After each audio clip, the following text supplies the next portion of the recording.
What will you do in the war, Leslie? Thought I'd come down to the pub, as usual. No, I don't think that's good enough, Leslie. I really don't. You know, this is a national crisis. You know, it's all hands to the pump. You know, I don't want my grandson to crawl onto my knee in a year's time and say, "What did you do in the war, Granddad?" And not be able to answer him. No, well, I wouldn't want your grandson to crawl up on my knee any time. He's 22 years old. He plays locked forward for Harlequins. He must weigh 18 stone. No, Leslie, I was speaking metaphorically. You know, we've all got to pull together like we did in the Second World War. I mean, those of us who couldn't be at the front, you know, we joined the Home Guard and we became air raid wardens. Yes, I know, but there isn't a call for that sort of thing nowadays. I mean, not with this war. It's going to be over in a weekend, apparently. I mean, by the time you've got it measured for your tin hat, it'll all be over. When is all this about? You saying join the Home Guard. When war broke out, you and I were 6 years old. Yes, but, I mean, we did our bit, didn't we? I mean, I remember we were told to look out for German parachutists. I mean, we can do exactly the same now. I don't see why German parachutists should come over. I mean, you know, I don't see any reason for it.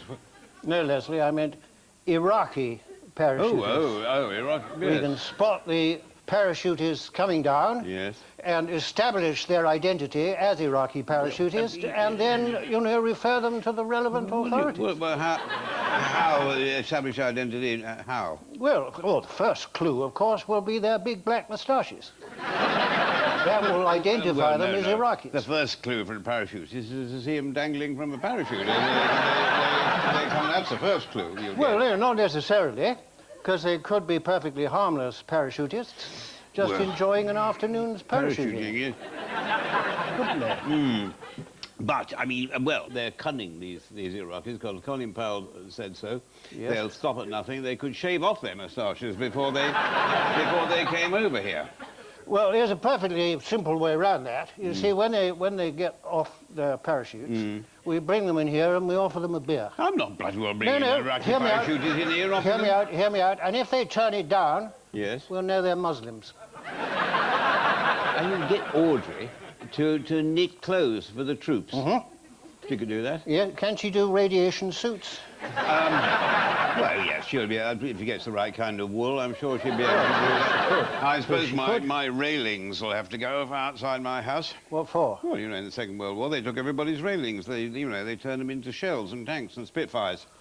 Yes, but I mean, war has changed since then, Leslie. It's all computers and the electronic battlefield. Make perfectly decent computer out of my railings. You just scrape the blue paint off and sand the rust down. They're perfectly all right. No, I think we moved on in technology in a far more sophisticated way. Well, if I may say actually, so. you mentioned computers. Now, you know Neville, don't you? No, he's your great nephew. My great nephew. 14 years old. He's a whiz with computers. He can do anything with computers. Yes. Didn't he get in that spot of trouble by putting the nude picture of Mariella Forstrup on the Church Hall website? Yes. He did. You see, what he could do, we could get him to hack into Saddam Hussein's command and control system.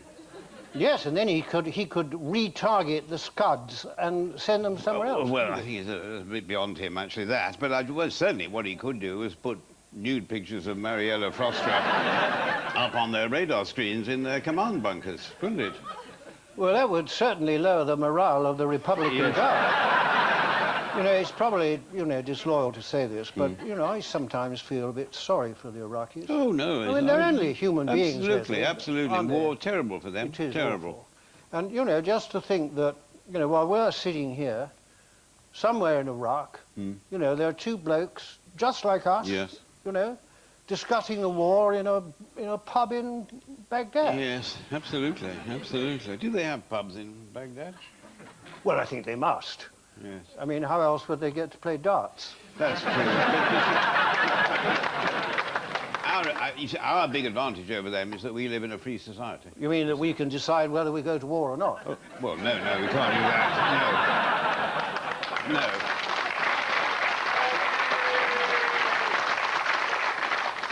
No, it doesn't mean that, but what it does mean is that we can watch it on television. As you know, I've resisted for a long time satellite television. Yes, having a dish. I Yes. have.